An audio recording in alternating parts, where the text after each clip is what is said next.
Hello les amis, alors aujourd'hui je reviens avec une nouvelle vidéo, cette fois-ci sous un format différent parce que le Seigneur m'a parlé et je voulais partager ça avec vous. Donc rentrons tout de suite dans le vif du sujet.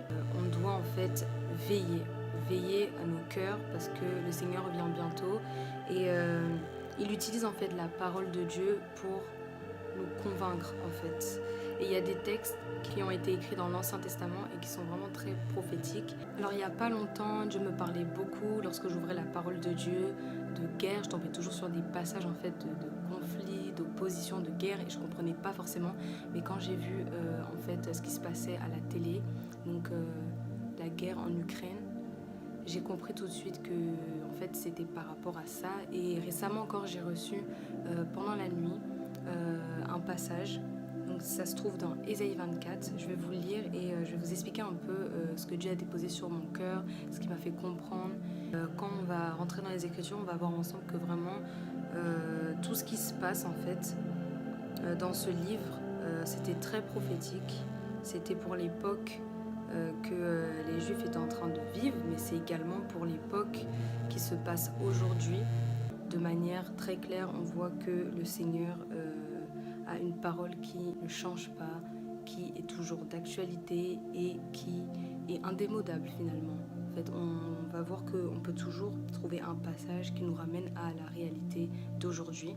Donc on va aller dans Ésaïe 24. Le titre c'est Jugement universel. Donc, voici que l'Éternel saccage la terre et y sème la dévastation.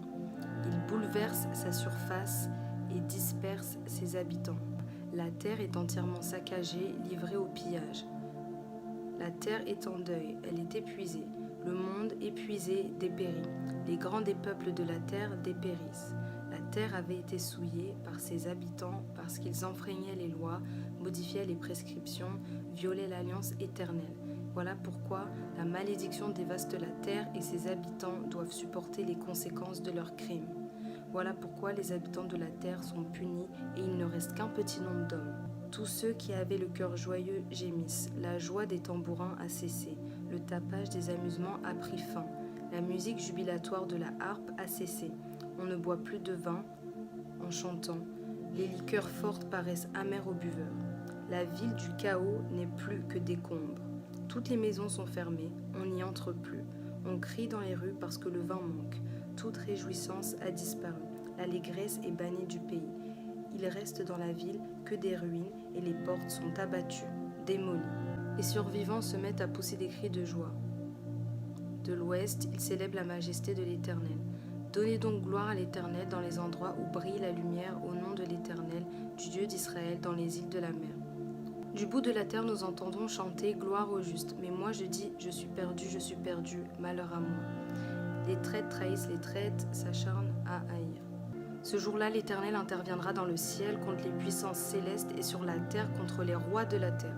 Ils seront rassemblés dans une prison, enfermés dans des cachots, et après un grand nombre de jours, ils devront rendre des comptes. La lune sera couverte de honte et le soleil de confusion, car l'Éternel, le Maître de l'univers, régnera sur le mont Sion et à Jérusalem, resplendissant de gloire devant ses anciens. Donc j'ai à peu près lu tout le chapitre 24.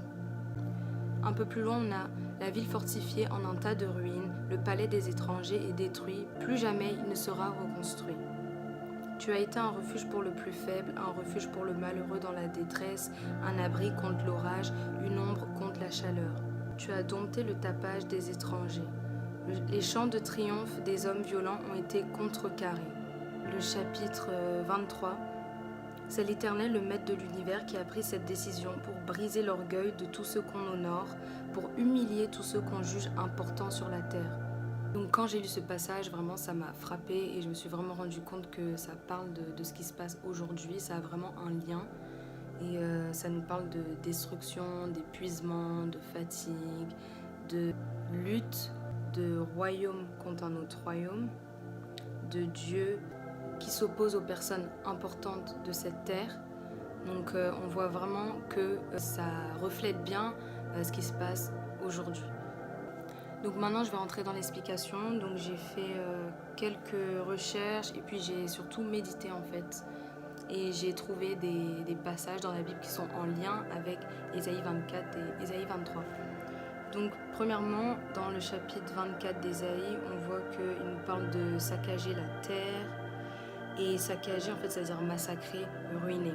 Dès que j'ai vu, en fait, le mot ruiner comme synonyme de saccager, j'ai pensé au verset qui parle de désolation, de destruction, de ruine, qui se trouve dans Matthieu 24. Donc on va aller regarder.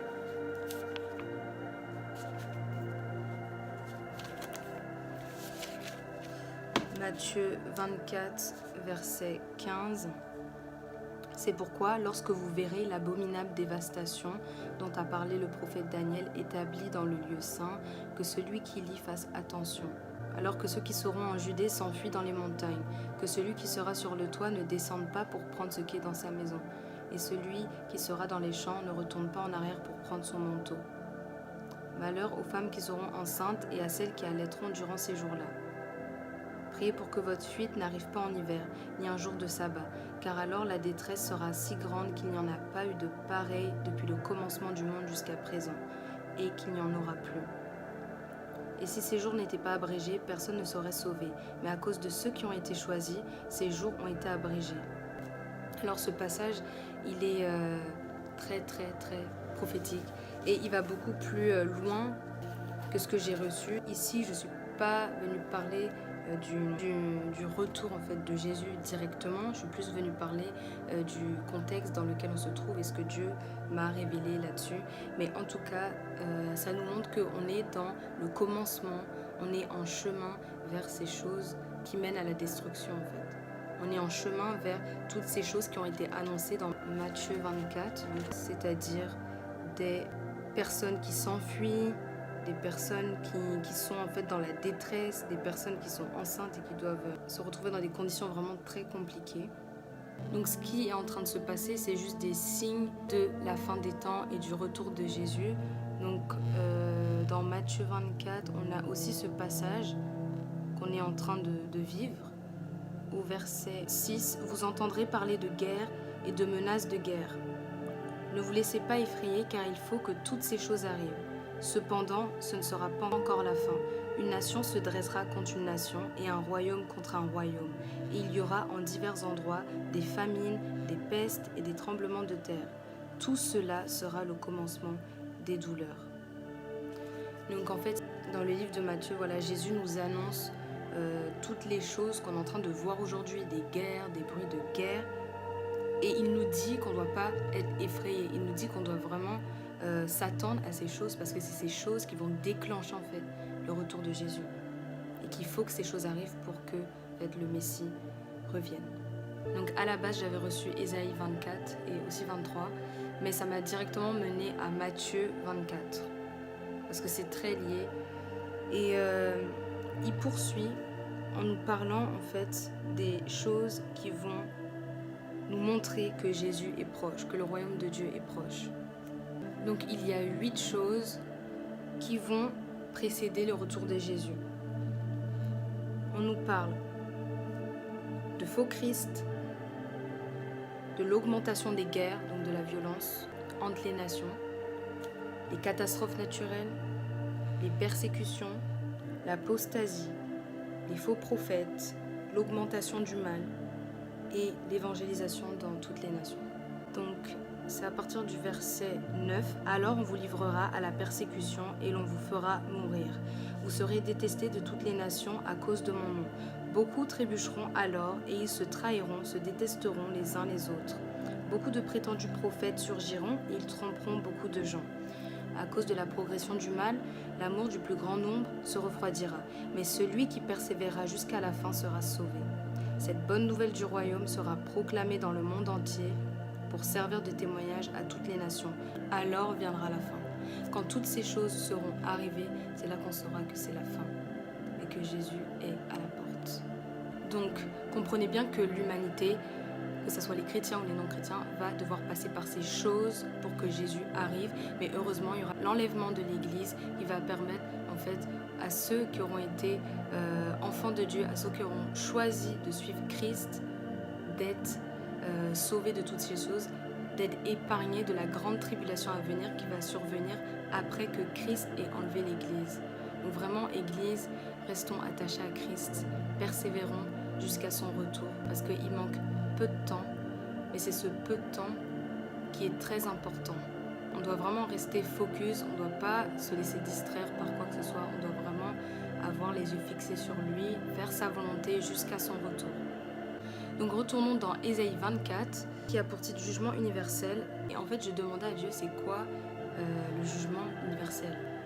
Et Dieu était en train de me dire que c'est quand le trône de Dieu, Dieu tout simplement, à cause de sa sainteté, lave les pécheurs par des tribulations. Et en hébreu, jugement, ça se dit shephet, qui veut dire en fait justice, châtiment. Les synonymes du jugement, c'est sanction, prédication et sentence. Donc Dieu va juger les nations en fait avec des tribulations, parce qu'il est animé en fait d'une sainte colère. Il a envoyé son Fils unique dans le monde afin que quiconque croit en lui ne périsse point, mais ait la vie éternelle. Et il faut racheter le temps parce que les jours sont mauvais. Le diable est en retard, il le sait. Donc du coup, il essaye d'emmener le maximum de personnes en enfer. Mais Dieu, qui a un plan qui surpasse celui de l'ennemi, veut nous sauver et met tout en œuvre pour que, en fait, les créatures, les personnes qu'il a créées reviennent à lui. Et il se sert du coup de certaines épreuves, de choses qui vont arriver dans le monde pour en fait nous gagner à lui.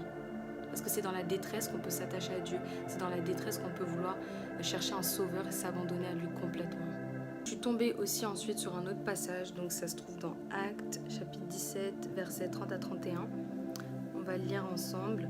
Sans tenir compte des temps d'ignorance, Dieu annonce maintenant à tous les êtres humains, partout où ils se trouvent, qu'ils doivent changer d'attitude, parce qu'il a fixé un jour où il jugera le monde avec justice par l'homme qu'il a désigné.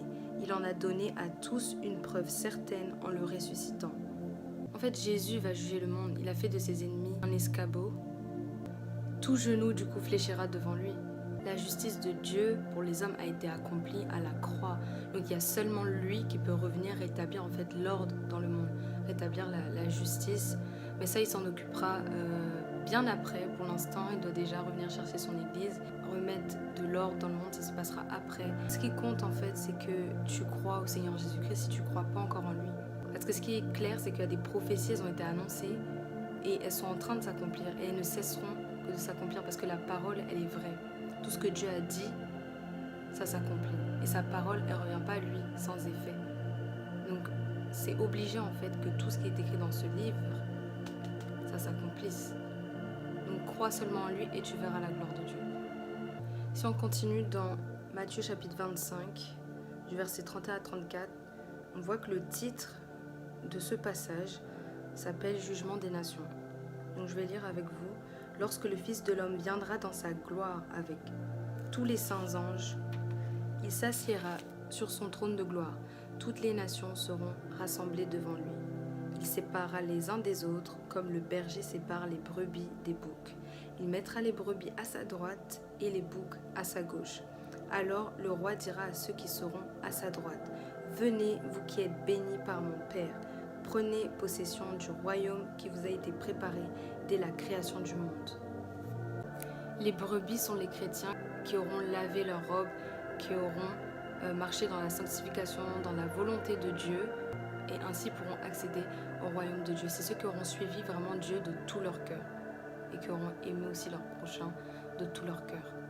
Et si on revient dans Ésaïe chapitre 23 verset 9, on lit que l'Éternel, le Maître de l'univers, qui a pris cette décision pour briser l'orgueil de tout ce qu'on honore, pour humilier tout ce qu'on juge important sur la terre. Bien sûr, ce verset ne parle pas directement d'un président, mais moi, ce que j'ai eu à cœur vraiment, c'est que le président de la Russie va sûrement être humilié dans cette guerre. Et je comprenais aussi qu'il y avait un esprit de mort vraiment qui rôdait autour de lui. Et j'invite vraiment les chrétiens à ce qu'on prie, qu'on fasse une chaîne de prière vraiment pour l'Ukraine, pour tous les pays voilà, qui auront à subir ces guerres, pour qu'on reste unis dans l'esprit et vraiment intercéder pour eux parce qu'ils en ont vraiment besoin et c'est vraiment très difficile et ça le sera encore plus. Donc restons vraiment dans l'unité.